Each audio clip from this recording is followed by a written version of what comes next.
Olá, tudo bem com vocês? Bem-vindos ao nosso debate sobre a legalização do aborto. Na verdade, nós iremos estudar um pouco agora sobre a visão legal sobre esse tema e a visão religiosa, ou seja, teológica. Depois nós faremos o debate.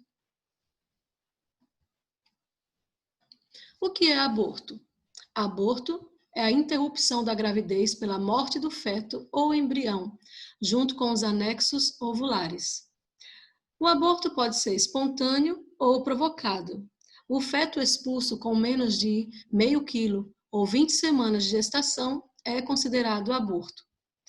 Aborto espontâneo é o término acidental de uma gravidez com menos de 20 semanas de gestação. A causa mais comum é o defeito no embrião.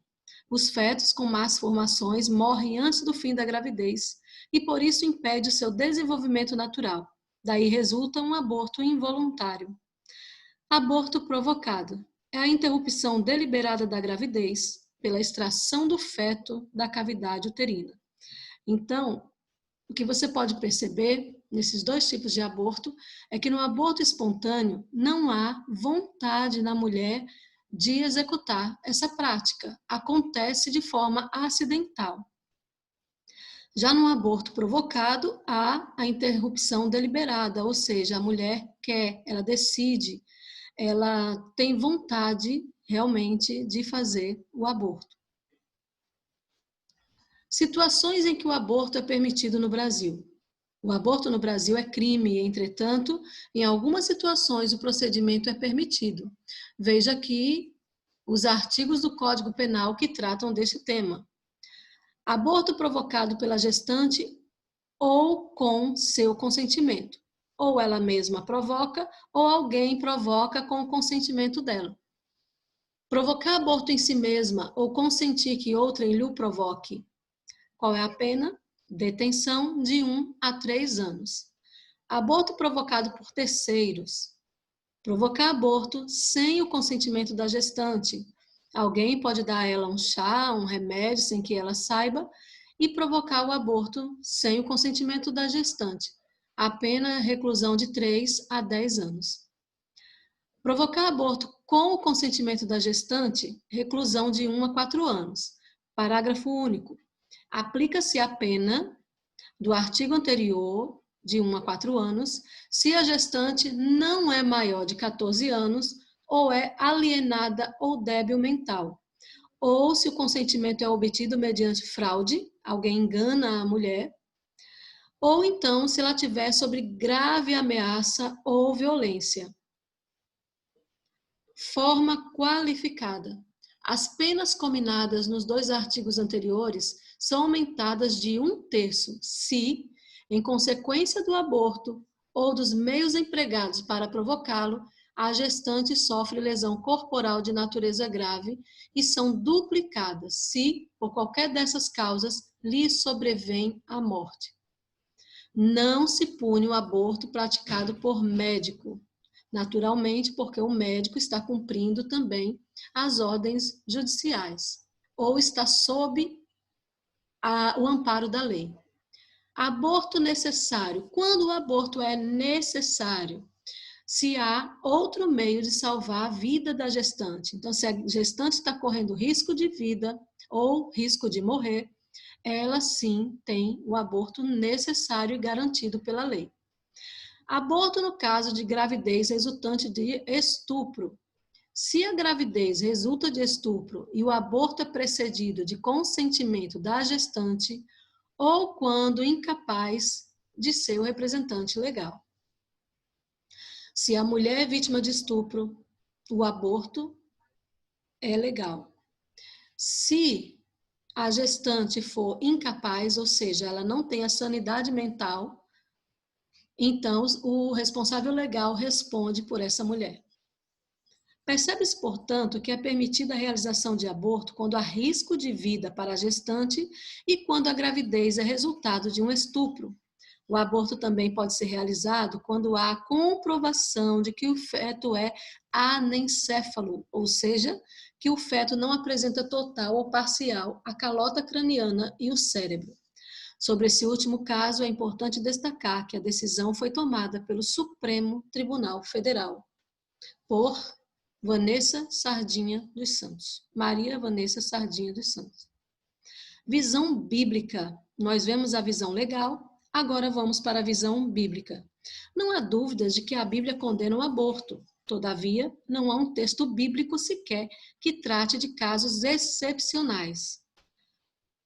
Não vemos uma orientação bíblica para casos excepcionais, como de uma criança que engravida após um estupro e incesto. Estupro, claro, o sexo foi feito sem a permissão da criança, é evidente. Incesto, o sexo foi feito com alguém da família. Isso deveria nos manter humildes para que não falássemos pelos cotovelos. Ainda mais desconhecendo a dor e o estrago emocional pelo qual a vítima está passando. Agora vamos ver alguns princípios bíblicos contrários ao aborto que se encontram nos seguintes textos. Êxodo 21, 22 a 23.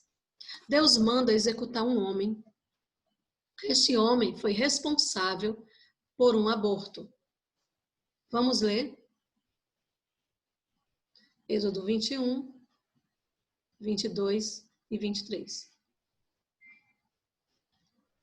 A Bíblia, Almeida Corrigida, diz: se alguns homens pelejarem e um ferir uma mulher grávida, e for causa de que aborte, porém, não havendo outro dano, certamente será multado, conforme o que lhe impuser o marido da mulher, e julgarem os juízes.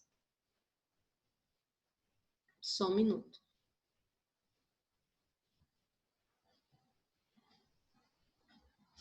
Vamos continuar o 23 também. Mas se houver morte, então darás vida por vida, olho por olho, dente por dente, mão por mão, pé por pé, queimadura por queimadura, ferida por ferida, golpe por golpe. Então, Deus mandou executar um homem que foi responsável pelo aborto. Êxodo 23, 7.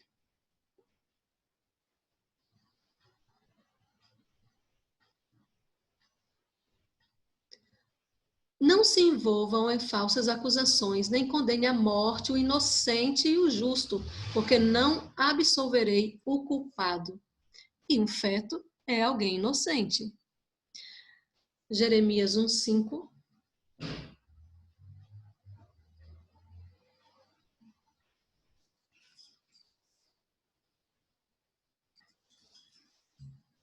Diz: antes de formá-lo no ventre, eu o escolhi. Antes de você nascer, eu o separei e o designei profeta às nações. Deus mantém uma relação com o feto, comunicando-lhe vida e tendo planos para a vida da criança. Salmo 139, um dos salmos mais bonitos que eu já li. Salmo 139, versículo 16. Quando você puder, leia esse salmo todo. Ele é muito lindo. Ele fala da forma que Deus nos formou desde o ventre da nossa mãe. No versículo 13, desculpa, vou colocar aqui 13, coloquei só o 16.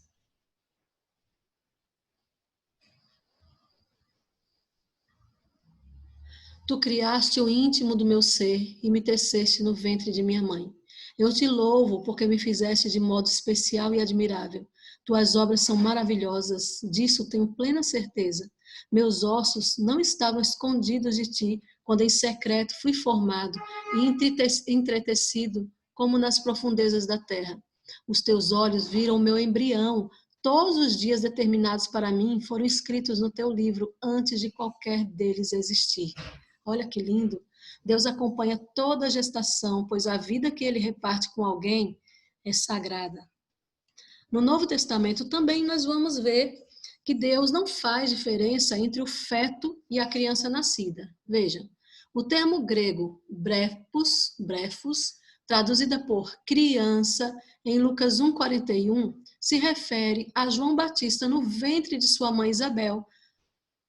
Em Lucas 1,41 fala do encontro entre Maria e Isabel e o bebê se mexeu na barriga de Isabel quando Maria falou. Nesse momento, a palavra criança ou bebê foi usada essa daqui, ó, brefos. Essa mesma palavra é usada em Lucas 2,16, em referência à criança já nascida, neste caso, Jesus Cristo. Então, Deus ele não faz diferença se é ainda um feto ou se a criança já é nascida. Portanto, para o Criador, tirar a vida de um feto é o mesmo que tirar a vida de uma criança que já nasceu. Isso deveria, de certo modo, assustar as cerca de 50 mil pessoas que todo mês pesquisam na internet por palavras do tipo como abortar. Afinal, creio ou não, essas pessoas que anualmente fazem esse tipo de pesquisa terão de passar por um juízo final. Vamos ler 2 Coríntios 5,10. Porque importa que todos nós compareçamos perante o tribunal de Cristo, para que cada um receba segundo o bem ou mal que tiver feito por meio do corpo. Assim, pois, cada um de nós dará conta de si mesmo a Deus. E o que fazer então nesse dilema? Se uma mulher foi estuprada, uma criança de 10 anos vítima de incesto, há cristãos e não cristãos que não apoiam o aborto mesmo em caso de estupro e ou incesto. Outros são a favor somente em tais circunstâncias excepcionais, ou seja, só são a favor em casos de estupro ou incesto. Acredito que a opinião de ambos os grupos deve ser respeitada. Eu respeito quem é a favor, respeito quem é contra, mesmo nessa situação. Obviamente, desde que os que opinarem tenham bom senso e sejam amorosos na forma de se expressarem. Isso para que não aumentem ainda mais a carga da vítima, que já é pesada demais. Então, no nosso debate, prestem atenção a isso. Respeitem a vítima. Se você for falar de algum caso especial, respeite a vítima. Isso para que não aumentem ainda mais a carga da vítima, que já é pesada demais. Só Deus e a vítima entendem realmente pelo que está passando. Por isso, um certo silêncio nesse tipo de caso seria ouro. É importante refletirmos no texto a seguir para sabermos se estamos opinando como Cristo faria.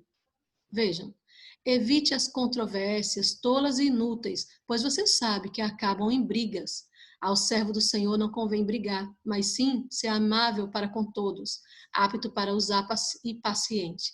Deve corrigir com mansidão os que se opõem, na presença de que Deus lhes conceda o arrependimento, na esperança de que Deus lhes conceda o arrependimento, levando-os ao conhecimento da verdade, para que assim voltem à sobriedade e escapem da armadilha do diabo que os aprisionou para fazerem a sua vontade. Aqui está a fonte da pesquisa. Bom debate.